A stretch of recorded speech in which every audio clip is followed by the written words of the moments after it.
Okay, let's talk about that fantasy. Because it's not as far-fetched as it sounds. Imagine it's November 1993. Nirvana records MTV Unplugged in New York, a performance that would become, tragically, Kurt's farewell. The band plays a cover of The Man Who Sold the World, a deep-cut David Bowie track from 1970 that most Nirvana fans hadn't even heard of until Cobain's aching voice. And Bowie? He noticed. But here's the kicker, Kurt never met David. Despite being a massive fan of his early stuff, especially that bleak, beautifully paranoid stretch from Space Oddity to Low, he never made the call. Now imagine Bowie and Cobain sit down across from each other, acoustic guitars in hand. They play The Man Who Sold the World, together this time. And it doesn't just sound incredible. It feels like a bridge between two timelines. Bowie, the androgynous alien prophet of the 70s, and Kurt, the reluctant oracle of the 90s, trading lines over dusty chords in a candlelit room where even the cameras are holding their breath. Maybe they cover another Bowie song. Maybe Kurt drags him into a lead belly rack. Maybe they just jam. No cameras. Just two artists playing together.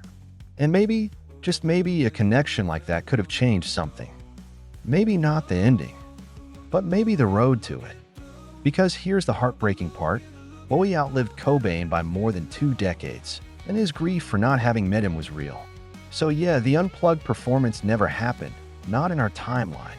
In 1996, David Bowie had also spoken about The Man Who Sold the World and Kurt Cobain. It's a very sad rendition, of course, because it's so tied up with life and death. So it takes on all these different shades for me. Because I also remember fairly clearly my state of mind when I was actually writing it, which was, I guess, as near to a mystical state that a 19-year-old can get into. And I remember it was at a time when I was sort of studying Buddhism, for my 15 minutes of Buddhism. So it's interesting that it changed. It really had 2 mystical states: the time that I wrote it and recorded it, and the time when he wrote it. When he wrote it again, when he recorded it, and the things that led up to his end after that. So I guess it still retains for me a sense of the mystical. And you play that song? Yeah, yeah. Again, we do yet another very different version. It's kind of trance-like still. Well, it always was trance-like, but I think I'd probably push that even further. During an interview, former Nirvana drummer Chad Channing talked about turning Kurt Cobain and Chris Novoselic on to David Bowie. In Boston, and stopped by this record store, and I found this copy of The Man Who Sold the World. Mm-hmm. And it was a cool copy. It had the poster in it and everything. I was like, oh, this is great. Mm-hmm. And those guys weren't familiar with the record. Mm-hmm.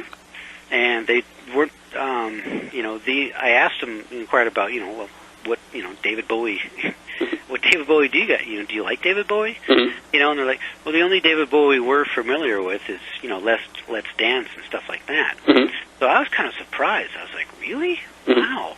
It's like, you got to hear some early David Bowie for sure. So mm-hmm. when I got the opportunity, I made a tape mm-hmm. of the record at somebody's house or something like that. And then while we were touring around, I just went ahead and popped the tape in and just let it roll and stuff. And after a bit, Kurt turned around and said to me, it's like, who's this? Kind of like knowingly, just mm-hmm. being familiar with the voice and stuff. Mm-hmm. I said, well, this is David Bowie. This is Man Who Sold the World record. Mm-hmm. He's like, yeah, this is really cool. Mm-hmm. So you should check out Hunky Dory and stuff, Yeah, right. So eventually, I'm sure he did and all that kind of stuff. But yeah, he totally dug it.